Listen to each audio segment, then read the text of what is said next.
সাইফ মুস্তাফিজ বলছিলেন যে বিএনপি আসলে আগের প্রধানমন্ত্রী নারী ছিলেন, এখনকার প্রধানমন্ত্রী পুরুষ। এর বাইরে আর কোনো পরিবর্তন দেখছেন না, সিস্টেম, তারপরে ডেভেলপ বা আদার্স রাষ্ট্র পরিচালনা কাঠামো। শুনেন, এটা জিনিস হলো কি, আপনাকে একটা জিনিস খেয়াল রাখতে হবে, সেটা হলো যে 24-এ যে আন্দোলনটা ছিল, এই আন্দোলনটা আসলে ছিল কেন? যে কয়েকটা বেসিক পয়েন্ট। একটা হলো যে আমরা দলীয়করণ চাই না, আমরা একনায়কতন্ত্র চাই না, একজনের উপরে সব দায়িত্ব, একাই সব করলো। যে কোনো মন্ত্রণালয় কোনো একটা ভালো কাজ হলে সে বলতো কি যে এটা সে কয় না, এটা মাননীয় প্রধানমন্ত্রী করছে। সমস্ত প্রশংসা, আমরা যেমন বলি না সমস্ত প্রশংসা আল্লাহ তাআলার, ওরকম ছিল সমস্ত প্রশংসা হলো প্রধানমন্ত্রীর। এটা ছিল। তো ওটাকে এখন দেখছেন না? কিছুদিন আগে দেখেন প্রেসিডেন্ট কে হবে, নতুন প্রেসিডেন্ট কে হবে, তারা স্থায়ী কমিটি একটা মিটিং করছে, অনেক লম্বা বিরাট মিটিং হয়েছে। একটা বিরাট মিটিংয়ের নেট রেজাল্ট কি, তো সবাই মিলে দায়িত্ব দিয়ে দিয়েছে প্রধানমন্ত্রীকে যে উনি ঠিক করবেন কি হবে। তাহলে এই বিরাট মিটিং করার দরকারটা কিছু নেই, এবং এটা ঠিক আগের পদ্ধতি। আচ্ছা, পদ্ধতিটা আগের কিনা বলেন, এটা তো আগে চলতো। আগে শেখ হাসিনাকে সবাই দায়িত্ব দিত, এখন তারেক রহমানকে দায়িত্ব দিছে কিনা? দিচ্ছে। আমি কিন্তু বলছি না যে কোনো পরিবর্তন হয় না, কিছু পরিবর্তন হয়েছে, অবশ্যই হয়েছে, হবে না কেন? যে কোনো মানে গতকালকার সঙ্গে আজকে দিনটা একটা পরিবর্তন আছে ভাই। আচ্ছা, কোনো দুইটা মানুষ একরকম না, কোনো দুইটা সময় একরকম না, পরিবর্তন আছে। কিন্তু আমি বলেছি বেসিকটা দেখেন, দলীয়করণ হয় না এবার এই গভর্নমেন্ট আসার পরে, যেটা আমি একদমই প্রত্যাশা করি নাই। আমি তো চাই না এই দলীয়করণটা।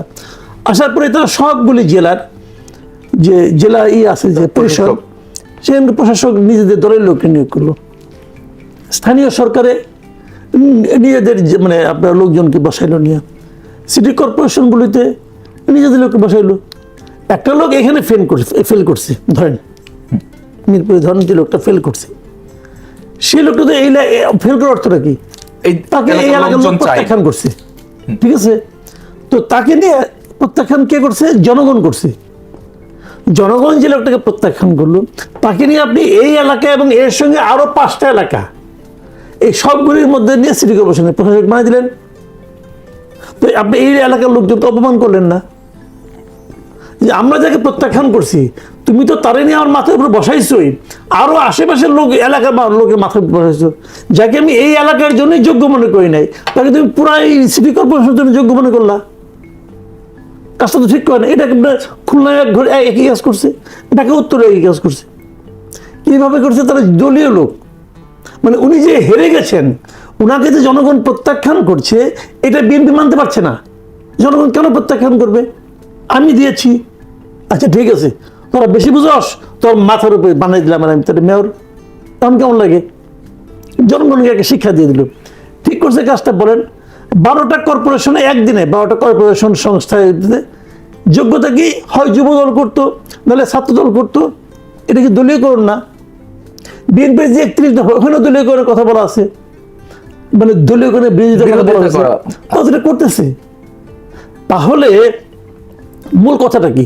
আওয়ামী লীগ আমলে কিন্তু আওয়ামী লীগের গঠনতন্ত্র নিয়ে আসেন, এসে পড়েন, ভালো গঠনতন্ত্র কিন্তু, খারাপ না। ওটা কি ওরাও মানতো? এরাও মানে না।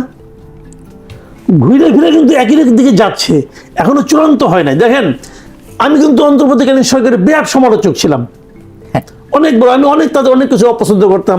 প্রথমত যাদেরকে নিয়ে করছে আপনার যে কি বলে সরকার করছে, এদেরকে আমার পছন্দ হয় না। আমি বলছি এরা কিছু করতে পারবে না। আলটিমেটলি বড় ক্ষতিটা কোথায় করছে আমি বলি আপনাকে। দেখেন, এরা কি করবে না করবে এটা ইম্পর্টেন্ট না। ইম্পর্টেন্ট হলো যে একটা সরকার গেছে আর একটা সরকার আসবে, নতুন একটা সরকার বসছে ডক্টর ইউনূসের নেতৃত্বে। এই সরকারটা ভালো হবে কি হবে না, জনগণ এটাকে ভালো বাসবে কি বাসবে না, এটা আপনি কতটা সংস্কার কার্যক্রম চালু করলেন এটার উপর নির্ভর করে না, নির্ভর করে আপনি দেশ জুড়ে কতটা সুশাসন কায়েম করতে পারলেন তার উপর। ওই সময় যদি জনগণ যদি দেখতো বাজারে জিনিসপত্রের দাম কম, কারণ আগে আমরা জিনিসপত্রের দাম যে বাড়ে, কেন বাড়ে আমরা তো জানি, বাড়ে চাঁদাবাজির জন্য নানা। আপনি জিনিসপত্রের দাম কমাতে পারলেন না কেন? তার মানে চাঁদাবাজি আপনি কমাতে পারেন নাই, সিন্ডিকেট আপনি নিয়ন্ত্রণ করতে পারেন নাই। তার মানে জনগণ যেগুলোর সঙ্গে ডাইরেক্ট ইনভলভ, যদি সেটা আপনি ঠিক রাখতে পারতেন, তাহলে কিন্তু আপনার সরকারকে সবাই জিন্দাবাদ বলতো। তা আপনি যেটা পারেন নাই। আপনি বলতেছেন আমি সংস্কার করছি, অমুক করছি, কমিটি করছি, হ্যান করছি, ত্যান করছি, অনেক কিছু আপনি করছেন, এগুলো নিয়ে জনগণের কোনো আগ্রহ নাই। আপনি আগে জনগণের চাহিদাটা মেটান, প্রতিদিনের চাহিদাটা মেটান। সেটা যদি মেটাতে অর্ধেকও পারতেন তাহলে মানুষ কিন্তু আগে সরকারকে ভুলে যেত। আচ্ছা, কিন্তু সেটা পারেন নাই। এরপরে আসলে এই সরকারের জন্য একই থিওরি কিন্তু চেঞ্জ হবে না। আচ্ছা, একই থিওরি। তা আপনি কি পারছেন? দেন বিদ্যুতের বিল, গত মাসে বিদ্যুতের বিল বেশি হয়েছে, এটা সবাই বলতেছে, আপনি বলেন না, যাই না, আমি বলি বিল বেশি হয়েছে। না আমি তো বলবো না, বললে প্রথম বিদ্যুৎ মন্ত্রী কিন্তু বলেছেন যে এই বিদ্যুতের বিল নিয়ে যদি তার ভাষায় অপপ্রচার এই বাড়তি বিলটা, তাহলে তার বিরুদ্ধে শাস্তিমূলক ব্যবস্থা নেওয়া। অবশ্যই। তাহলে তো আমার ভয় আছে। আপনি ভয় বলবেন না, ঠিক আছে, ওকে ফাইন। কিন্তু মানুষ কি বলতেছে? মানুষ বলতেছে, আমি আমার একটা ইউটিউবে একটা চ্যানেল আছে, বুঝছেন? এই চ্যানেলে আজকে সকাল 8টার সময় আমি একটা জরিপের মতো দিছি, আচ্ছা, যে বলতেছে যে বিদ্যুতের বিল বেড়ে গেছে। তো আপনার কাছে কি মনে হয়? আমি 4টা অপশন রাখছি। আচ্ছা, একটা অপশন হলো যে গতবারের চেয়ে আগের চেয়ে অস্বাভাবিক বেশি বিল আসছে এই গত মাসে। আরেকটা হলো অল্প কিছু বিল বেশি আসছে, তবে মানানসই। মানে আমার অত কষ্ট হয় নাই। হ্যাঁ। 3 নম্বর হলো না, আগের মাসের মতো স্বাভাবিক আসছে। আচ্ছা, আর 4 নম্বর অপশন রাখছি যে এটা এই বিদ্যুতের বিল, এটা এত ছোট একটা বিষয়, এটা নিয়ে আমি বদার করি না। আচ্ছা, 88% লোক বলছে যে গত মাসের চেয়ে আগের মাসের চেয়ে বেশি বিল আসছে, অস্বাভাবিক বেশি আসছে। 88% বলছে। এখন আপনি বলবেন যে তোমার এখানে সব তো বিরোধী লোকজন আসে, হইতে পারে যারা নাকি সরকারের পছন্দ করে তারা এসে ভোট দেখ, দিতে তো আমি না করি নাই। আচ্ছা, আমি তো আটকাই নাই, আমি তো কারো জিয়াফত করে নিয়ে আসি নাই, আচ্ছা, আসছে দিছে। তো এখন কথা হলো যে এই যে 88% লোক, এই 88% লোক বলছে যে বেশি আসছে, তার মধ্যে আমিও আছি। আমার এসে পারলে জেলে দেখ, সমস্যাটা কি? পারলে জেলে দেওয়ার হুমকি আমি ডরাই না ভাই। আচ্ছা, সে কি আপনার ডরাইতে পারে না? আমি ডরাই না। সে আমার পারলে দেখ জেলে, যদি বিদ্যুতের বিল বেশি আসছে এই কথা বললাম, মাসুদ কামাল জেলে গেছে, গেলাম আমার সমিতি ডেকে আছে। সে দেখলাম আজকে এক জায়গায় বলতেছে, একটা অনিয়ার বলতেছে যে আমরা একবার এক জায়গায় পাঠিয়েছিলাম, সেখানে পাঠিয়ে দেখলাম তার বাসায় 2টা এসি চলে, তার বাসায় একটা ফ্রিজ চলে, স্বাভাবিক। তার বাসায় একটা চলে, কি বলে ওটাকে, এই মোটর চলে। আরে না, ওয়াশিং মেশিন, আরে ওই গুঁড়া করে যে ব্লেন্ডার, ব্লেন্ডার। একটা ব্লেন্ডার চলে। আচ্ছা, একটা হলো যে বাসায় ব্লেন্ডার আছে সে 24 ঘন্টা ব্লেন্ডার চালায় রাখে, এই পাগলটা কি বুঝাবো ভাই? এগুলো তো আগের মাসেও ছিল। এই জন্য তার বিল আসছে 7,000 টাকা। তো 7,000 টাকা এটা কি বেশি বেড়ে গেল? বিশ্বের কোন জায়গায় যাইয়া আপনি 7,000 টাকা এগুলো করতে পারবেন? আমি তাকে বলি, বিশ্বের কোন জায়গায় যাইয়া আপনি মানুষকে এত কম বেতন দিতে পারবেন? বিশ্বের কোন জায়গায় যাইয়া আপনি মানুষকে 2 ঘন্টা বিদ্যুৎ দিবেন না, 6 ঘন্টা দিবেন না, পারবেন? আপনি মন্দির থাকতে পারবেন এগুলো বইলা? আপনি যে কথাটা বলছেন এই কথাটা বইলা বিশ্বের কোন দেশে আপনি মন্দির থাকতে পারবেন? আপনাকে ঘাড়ে ধরে নামাই দেওয়া হবে। সে জনগণকে জ্ঞান দিতে আসে। আচ্ছা, তো এই জ্ঞানী এতদিন ছিল কোথায়? আজকে আবার দেখলাম, একটু আগে দেখলাম একটা, যে মির্জা ফখরুল ইসলাম আলমগীর বলতেছে ঠিক মতো বিদ্যুৎ দিয়ে স্লোগান দিচ্ছে, বিদ্যুৎ দিতে যদি না পারো তো সরকার থাকবে না, গ্যাস দিতে না পারলে সরকার থাকবে না। গ্যাস আছে আগের বক্তব্য। আগের গভর্নমেন্ট বলছে, এখন এটা তো তার জন্য প্রযোজ্য। এগুলো বুঝে কি বলে এগুলো তারা? সরকার চেঞ্জ হয়েছে, বেহেস্ত পাই গেছি, বেহেস্তের মধ্যে গরম লাগে কেন? জি, ধন্যবাদ আপনাকে। সাইফ মুস্তাফিজ, এই বিদ্যুৎ গ্যাসের যে বিষয়টি নিয়ে কয়েকদিন ধরেই আলোচনা চলছে, গ্যাস সংকটের প্রভাব পড়েছে আমাদের শিল্প খাতেও, এবং বিদ্যুতের বিল যে অস্বাভাবিক হারে বেড়েছে এটি নিয়ে যেহেতু মন্ত্রীও কথা বলেছেন, বা অধিকাংশ মানুষই আশপাশে পরিচিত জন সবারই 2 গুণ 3 গুণও বিদ্যুৎ বিল বেড়েছে। এই জায়গাটা কেন্দ্র করে আপনাদের আহ্বায়ক নাহিদ ইসলাম বলেছেন যদি এটি নিয়ন্ত্রণ করতে না পারে দ্রব্যমূল্য সহ, তাহলে সরকার যেন আর বিএনপি যেন সরকার থাকার স্বপ্ন না দেখে।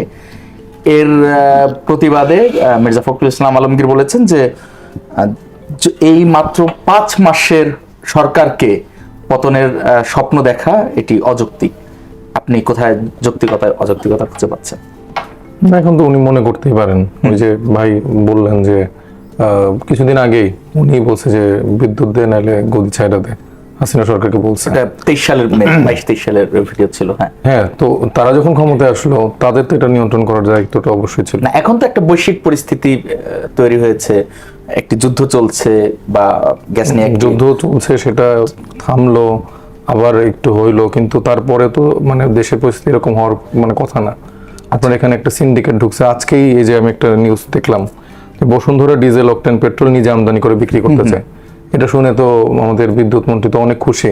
তাকে এখন কিভাবে এটা আদর আপ্যায়ন করে পুরোটা তুলে দেওয়া যায় সেটার জন্য উনি এখন চেষ্টা করতেছে। 4 দিনের একটি বোধহয় সুযোগ দিতে হ্যাঁ, তো চেয়েছে দেখেন সরকার। বসুন্ধরা গ্রুপের জন্য তিনি 4 দিন একটা সুযোগ দিয়ে দিচ্ছেন। মানে এরকম নিয়মের বহির্ভূত ভাবে এরকম এর আগে হয়েছে কিনা আমি জানি না।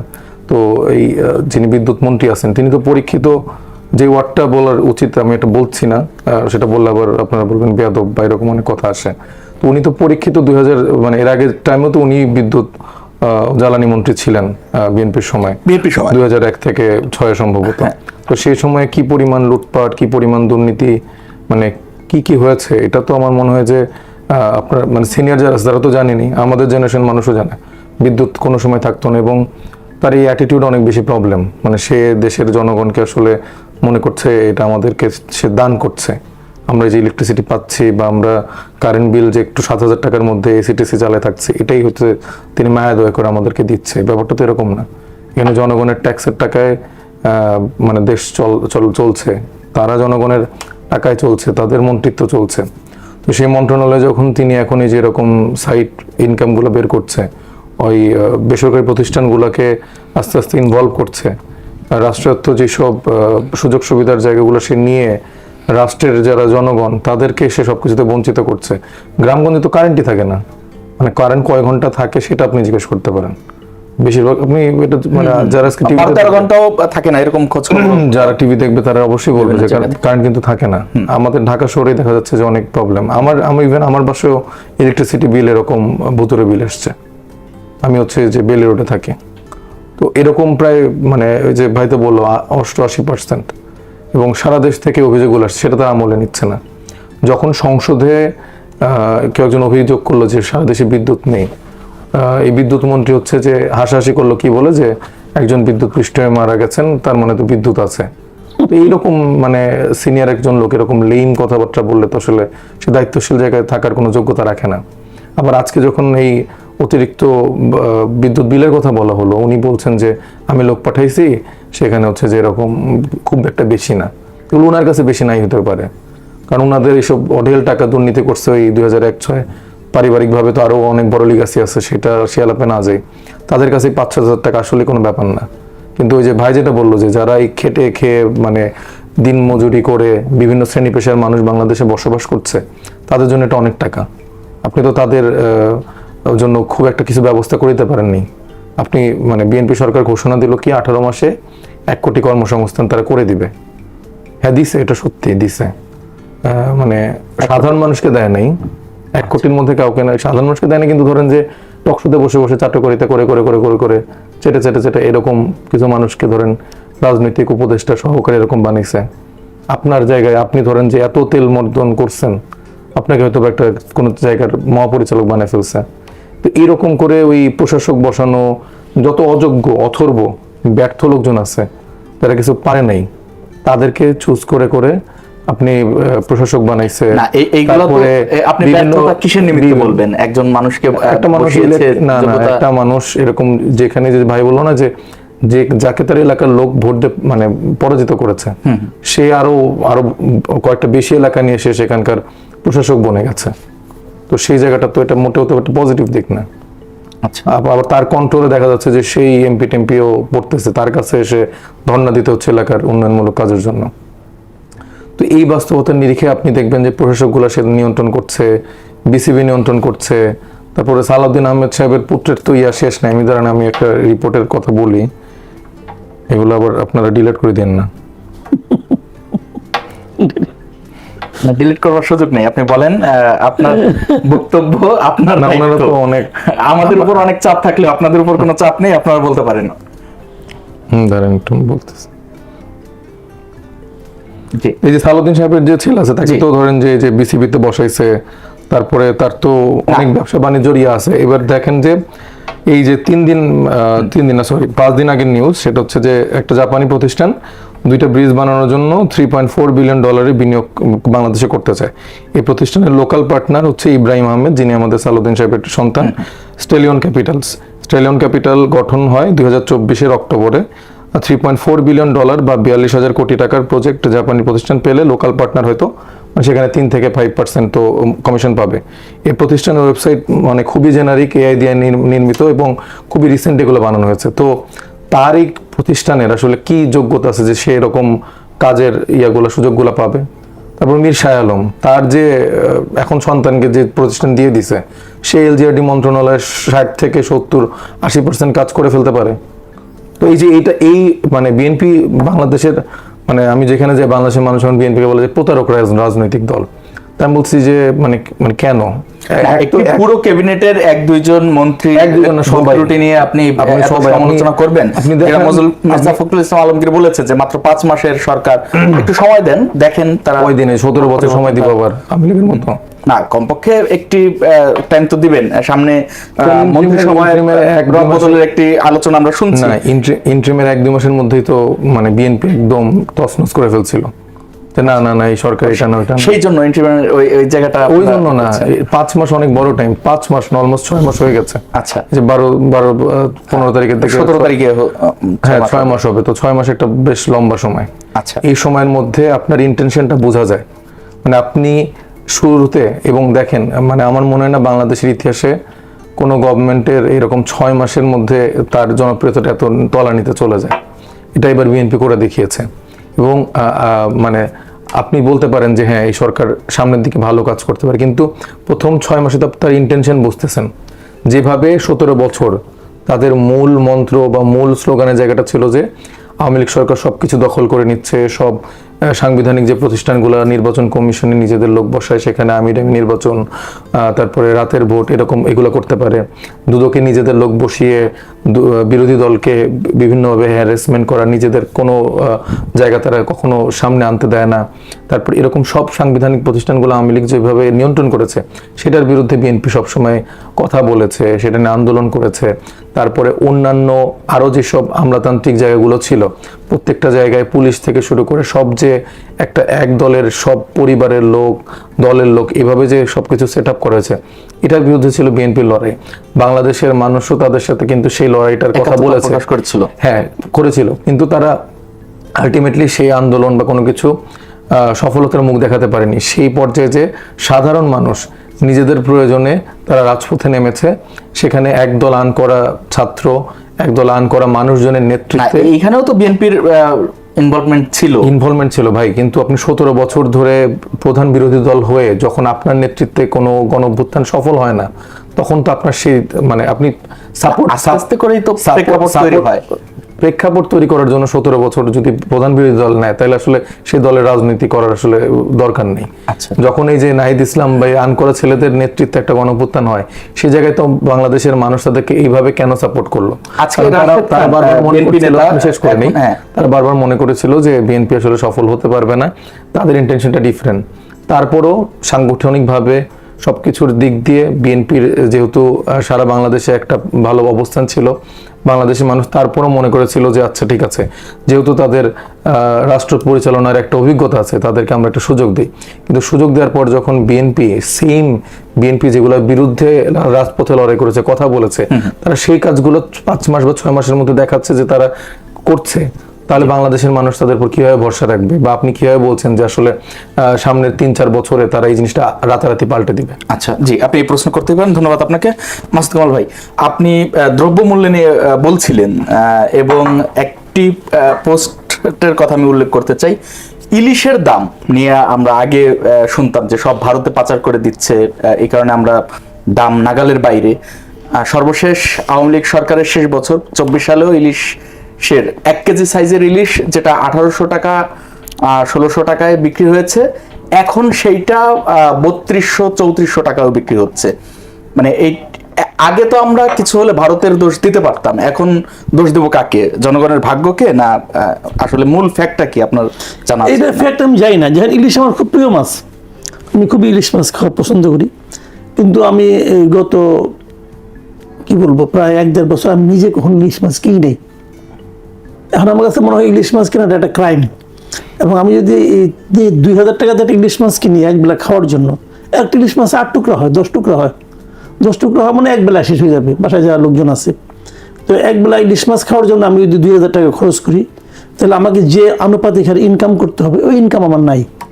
কিন্তু যারা ইলিশ মাছ অহরহ কিনেন তাদের দিকে আমি সন্দেহের চোখে তাকাই। ওই লোকগুলির কোনো বৈধ ইনকাম খুব ভালো না, ওরা চুরিচামারি করে বলে আমার ধারণা। এটা অবশ্য অতি সরলীকৃত হয়ে গেল, কিন্তু আমার কাছে মনে হয় না, এটা সত্য আমার মনে হয়। এটা আমার কাছে মনে হয়, এটা হইতে পারে আমাকে কেউ জন্য দায়ী করতে পারে, দোষ দিতে পারে, যে বলতে পারে আমি ঈর্ষাপরায়ণ হয়ে বলছি। ঈর্ষাপরায়ণ না, আমি ওদের দিকে খুবই মানে বিদ্যুৎ মন্ত্রী বলতে পারে সন্দেহের দৃষ্টিতে আমি তাকাই। আপনাকে বিদ্যুৎ মন্ত্রী বলতে পারে।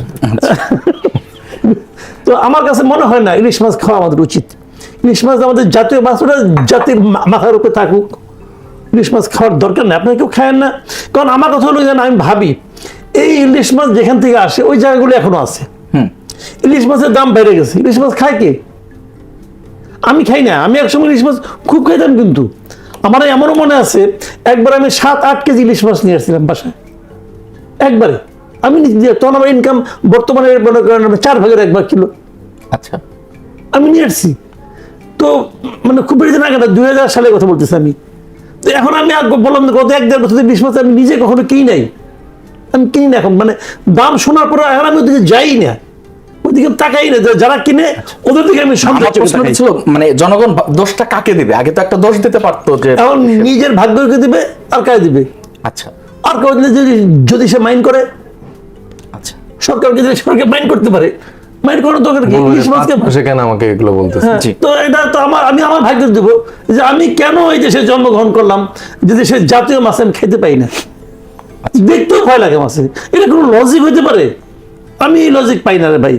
এই দেশের মাছ এখানে উৎপাদন হয়, আগে হইতো, লোক সংখ্যা কি এত বেড়ে গেছে? মানে এখনো কি আগের মতো ভারতে পাঠানো হয়? এটা বলতে পারবো না। আচ্ছা। ভারতে তো ওই অন্তর্বর্তীকালীন সরকার তো পাঠাইছিল, জি। তো ওইটাই আহামরি কিছু না। আচ্ছা, যা পাঠাইছে ওটার কারণে আমার মাছ সব ফুরাই গেছে, বিষয়টা তা না। চাঁদপুরে যে মাছ ধরা হয় ওটা একদিনের মাছে ওটা পাঠানো হয় নাই। আচ্ছা, কাজে ওইটার কারণে না, এখানে অন্য কোনো আছে, অন্য কোনো সিন্ডিকেট আছে, অথবা এটা সিস্টেম আছে, ওরা ঠিক করে নিছে যে ইলিশ মাছ কেবল দুর্নীতি পরায়ণরা খাবে, যারা দুর্নীতিবাজ এরা খাবে, ইলিশ মাছ মানে সৎ লোকের জন্য খাবার না, এটা তারা সিদ্ধান্ত নিছে। নিয়ে তাড়াতাড়ি একটা ব্যবস্থা করছে, এটা দাম এমন জায়গায় রাখো যাতে নাকি সাধারণ মানুষ না কিনতে পারে। আমরা তো কিনবই, ওরা যে গাড়ি থামাবে, এই আমাকে 5টা ইলিশ দাও, আমাকে 10টা। আপনি এখন এখানে তার মেন্টালিটি দেখেন, আপনি যখন ইলিশ মাছ দাম করতে যাবেন ওরা বলবে স্যার কয় জোড়া নেবেন? আচ্ছা, আপনি দেখেন ওরা বলবে কয় জোড়া নেবেন, আর আমি তো অর্ধেক কিলোর সামর্থ্য আমার নাই, বলবে কয় জোড়া নেবেন, মানে জোড়া ছাড়া কোনো আলাপই নাই। আচ্ছা, কাজে তারা তো জোড়া করে বিক্রি করে, কারা কিনে? যারা কিনে তাদের মধ্যে 95% লোক আমি নির্দ্বিধায় বলতে পারি তারা করাপ্ট। আচ্ছা, করাপ্ট না হলে এত ইজি যারা ইনকাম করতে পারে তারাই কেবল এত ইজি ব্যয় করতে পারে, এছাড়া সম্ভব না। কষ্টের পয়সা এভাবে ব্যয় করবে না।